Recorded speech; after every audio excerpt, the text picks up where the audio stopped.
Dr. Doreen Grand-Pichet is the Dr. Doreen is an expert in autism. Doreen Grand-Pichet. Dr. Grand-Pichet. Dr. Doreen Grand-Pichet. Dr. Doreen Grand-Pichet is a visionary in the field of autism. Now you can ask her questions on Ask Dr. Doreen.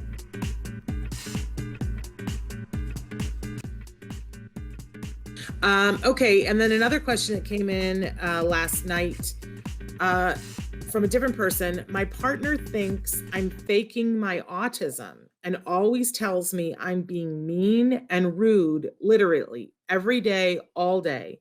And I try to explain that I'm not trying to, it's just me, and I am unintentionally monotone and blunt. He thinks I manipulated doctors into getting a diagnosis and that I didn't start showing autistic traits until after the diagnosis, even though I got more comfortable being myself, but whatever. What do I do? I've tried explaining everything and I'm reaching my breaking point. I want to feel loved and accepted and not like I'm being forced to change who I am. I've sent articles, we've had talks.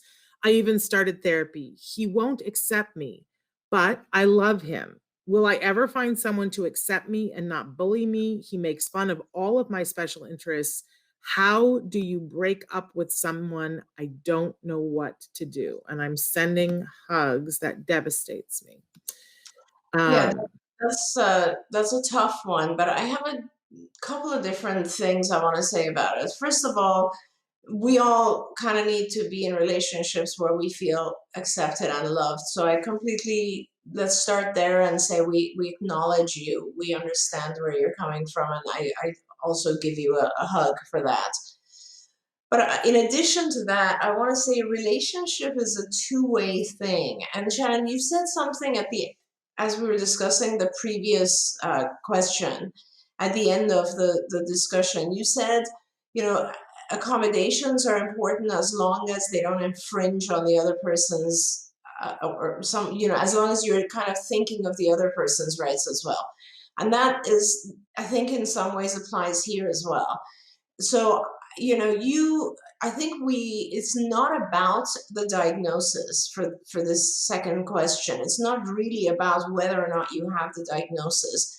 It's about, are there things that he can get better at accepting, and are there things that you can get better at changing?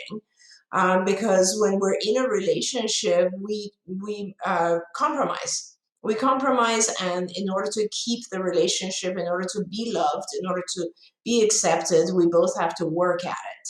So it's absolutely not okay for him to make fun of your hobbies, because those are your hobbies, and you have the right to do whatever you want to do as a hobby, as long as it doesn't hurt anyone, right? But it's also, it would be nice, and it would probably be very useful to you if you were to learn how to be less blunt and maybe a little bit more cautious in how you communicate with him, because that's something you could do. So I think it doesn't matter whether or not you have an autism diagnosis, it's just about making sure that those things that come with the diagnosis or with or who we are, right? Diagnosis is kind of part of who we are. Is it something that's going to let you functionally and adaptively live in society, or do you need to work on making some things change? This gets into kind of the bigger discussion, Shannon, of individuals who feel that if you have a diagnosis of autism, for instance, you should just be accepted, and treatment or wanting to provide therapy to someone who has autism is inappropriate. And I've always said it's a choice we make, right? It's like I might have a trainer because I want to lose weight. That's my choice. So I actually have someone who helps me make a change within myself.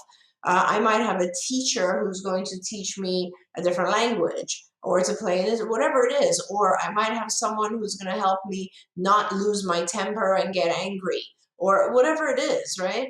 And that is exactly the same no matter what your diagnosis is. If you want to if you want to change something within yourself, that is going to help you have a smoother journey through life, then that's up to you. And you can certainly get help with that and make that change.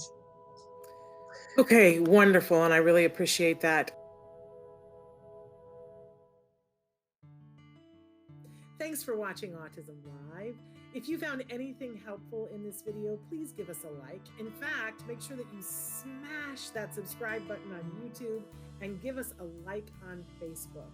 You can also follow us on Twitter and Instagram for important updates. And please download our free podcast wherever you get your podcasts. See you next time. Until then, give your kiddos a hug from me and one for you too. Bye-bye for now.